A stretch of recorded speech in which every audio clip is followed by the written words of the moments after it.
Good afternoon, and thank you, everyone. Before I begin, I'd like to extend special thanks to outgoing SOA President Craig Reynolds. Craig,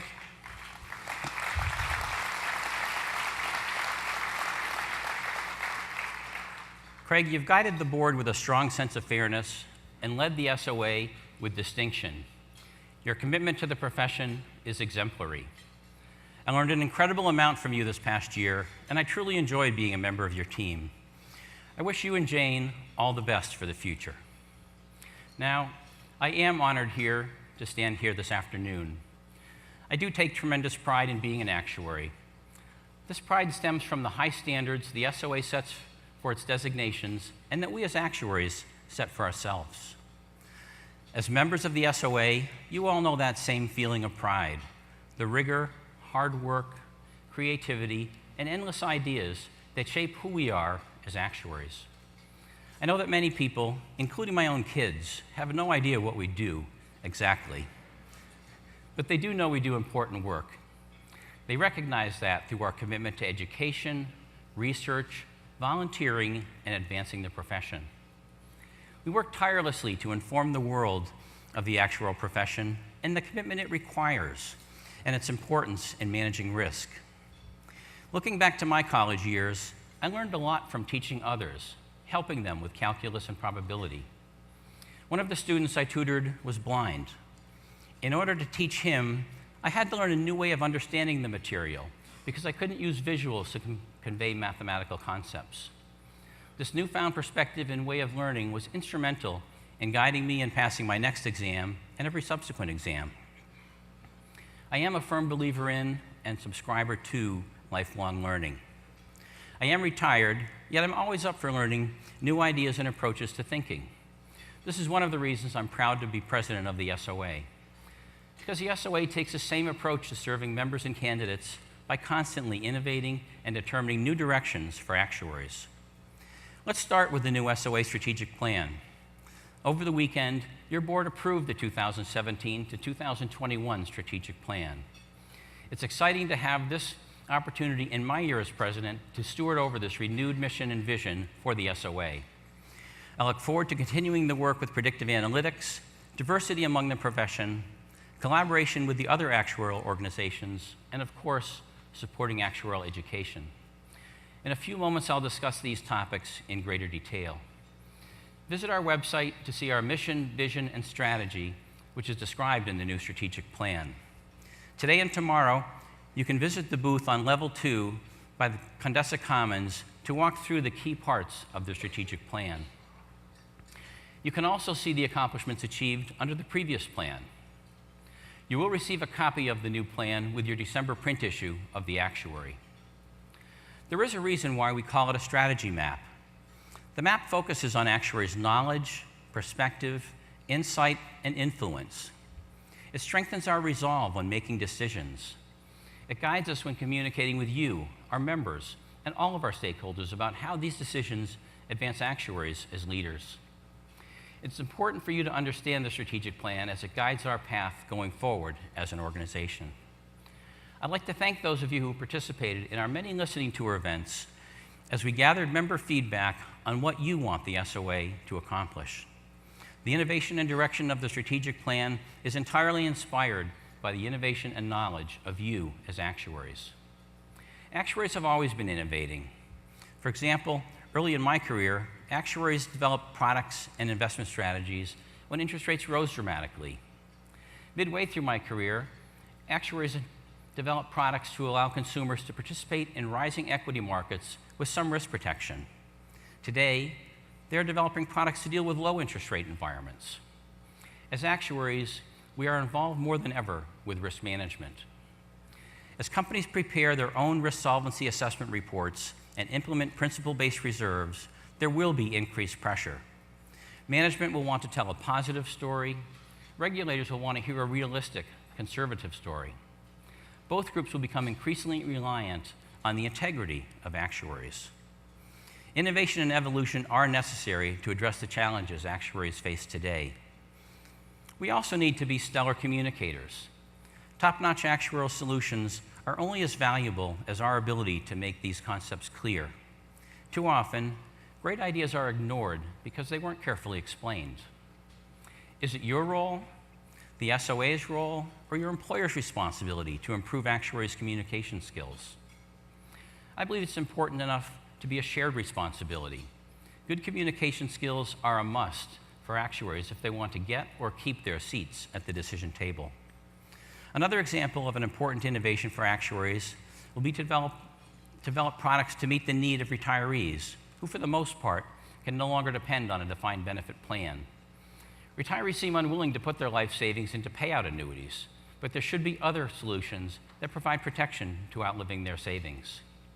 Recently, the American Academy of Actuaries and the SOA worked together to create an online tool to help identify the likelihood of living various lengths of time, and essentially provides a range of outcomes for individuals. Thanks to this actuary's longevity illustrator, the public can better understand the risk of outliving their retirement income, a very real challenge for the public today. I want to spur on and highlight innovations like these throughout my year as president. Yesterday, Craig mentioned some of the great new programs and activities in predictive analytics. I want to add how excited I am about these same efforts, partly because of how swiftly the SOA will implement predictive analytics into our curriculum, and partly because of the exciting programs already in place. There are so many members and groups involved with this effort, including the Predictive Analytics Advisory Group and the Cultivate Opportunities team. Predictive analytics and the continued identification of existing and emerging opportunities for actuaries is a key component of the new strategic plan. I will fully support and encourage this work during my year as president. Actuaries are lifelong learners. We don't wait to build on our skills, our history, and our unique perspectives. We understand that new ideas and ways of thinking are crucial to our businesses. It's how you propel them forward that makes a difference. The SOA delivers education tools today for tomorrow's needs. Yesterday's keynote speaker, Sal Khan, discussed how his company is helping students around the world learn mathematics. Simple down-to-earth videos are a part of their online learning approach. Online videos and e-learning will be a major component of the new ASA curriculum changes. We intend to use new techniques to assess candidates' ability to apply what they have learned. For example, in the future, candidates can complete a computer-based project where they are given a data set to analyze and then asked to draw conclusions, make recommendations, and ultimately communicate their findings in a written report. In 2017, we'll offer a pilot program for a certificate in predictive analytics. It will be a self-study program for SOA members who want to hone their skills in predictive analytics.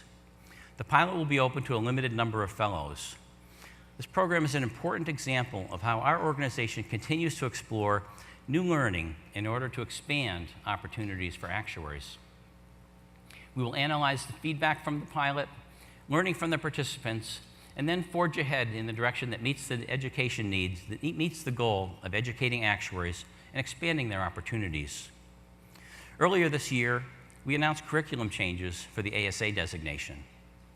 In addition to incorporating data analytics here, the SOA plans to add continuing education programs in this area for members who have already earned their designations. We'll continue to share updates on the developments of the new curriculum, which includes the added emphasis on predictive analytics and a better balance between short-term and long-term insurance. Lifelong learning is a substantial part of ensuring the future of our profession. We will continue to strive for a complete curriculum, one that evolves regularly to meet employers' needs, one that is relevant to global perspectives and knowledge. As I mentioned, there will be new ways to deliver actuarial education. As part of our learning strategy, we are investigating new ways of learning, such as through the use of video technology. This can be used in a variety of professional development activities. For example, we work with the NAIC on a series of short videos which are free to access. The video learning series focuses on principle-based reserving, a very timely and important topic. I encourage you to take advantage of these video segments to gain additional perspectives on principle-based reserving. You can find these at our website under Professional Development. Another example is that new fellows now have access to online videos to further improve their communication skills, building on what was presented at their fellowship admissions course. Aside from new educational delivery methods, we have crafted other new resources for you. The new web-based regulatory resource provides a stream of updates for U.S. actuaries practicing in life and health. We built this resource based on your request to help new actuaries keep up to date on the latest regulatory changes and what they mean. All of this connects with our ongoing research and education to inform public policy developments and public understanding of key issues. On the topic of education, I would also like to mention another new development. As you heard yesterday from Craig and Nick, the SOA and the Institute and Faculty of Actuaries have a joint venture in place to offer and promote the Certified Actuarial Analyst qualification. This qualification is designed to enhance the skills of individuals with actuarial support roles and in financial services. The CAA is separate from the designations and credentials offered by the SOA. We look forward to working with the IFOA on a global level. Now let's discuss how we work with others to advance the profession. This past year, the SOA was faced with its own challenges and growth opportunities. To face these challenges, we take advantage of every opportunity to work with other actuarial organizations in the US and around the world.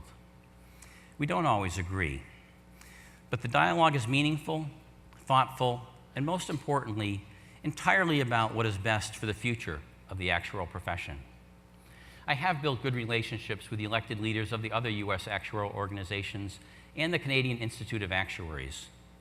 To improve communications, I have regular phone calls with the presidents-elect of each of these other professional organizations. As president, I will continue to welcome these conversations. Craig was an excellent mentor in this regard, and I know SOA President-elect Mike Lombardi will carry these on as well.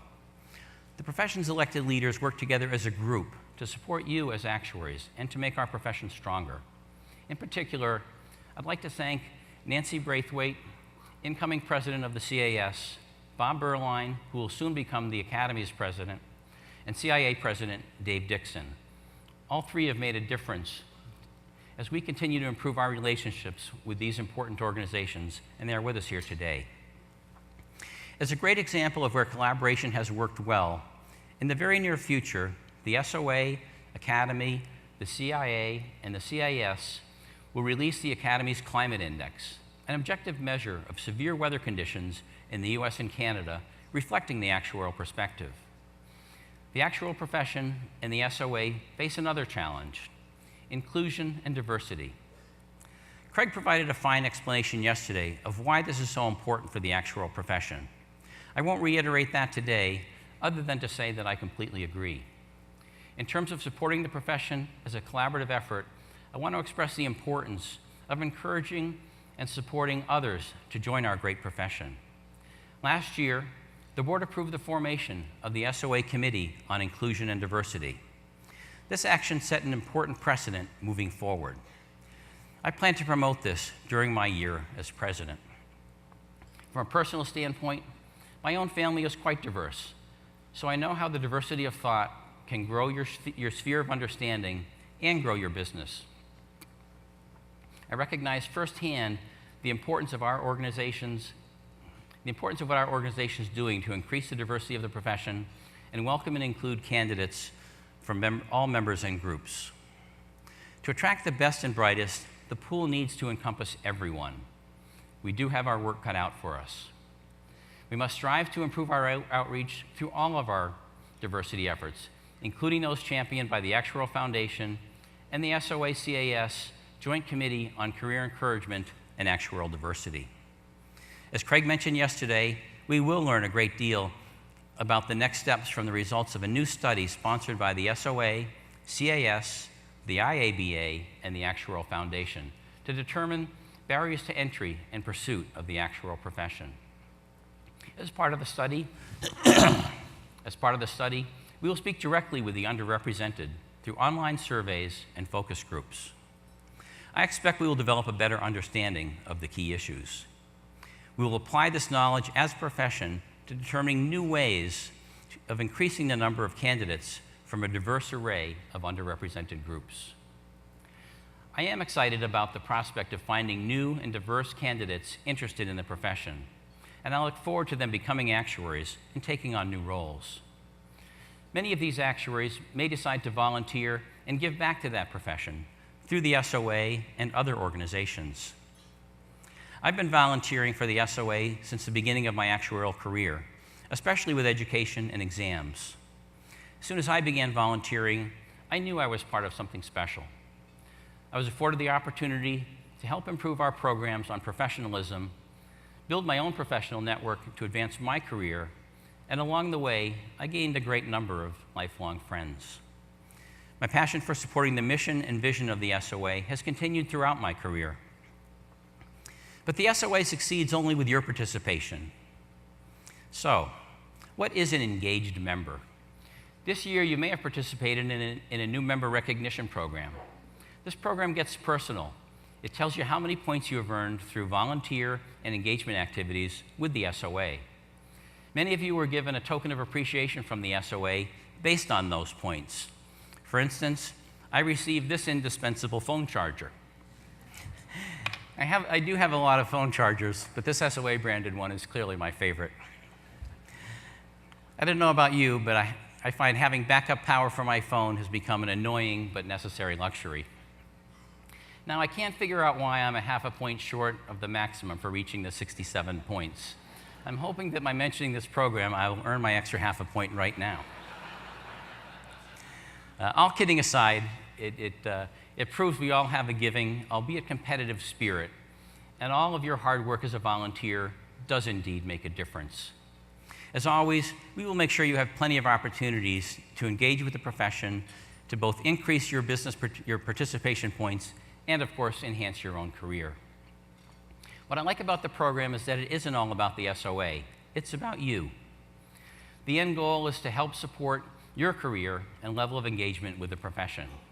Ways you can earn points include volunteering on SOA committees and projects, attending SOA meetings, and participating on SOA webcasts. Another way you can engage right from your desk or phone is to join the online community exclusively for members, SOA Engage.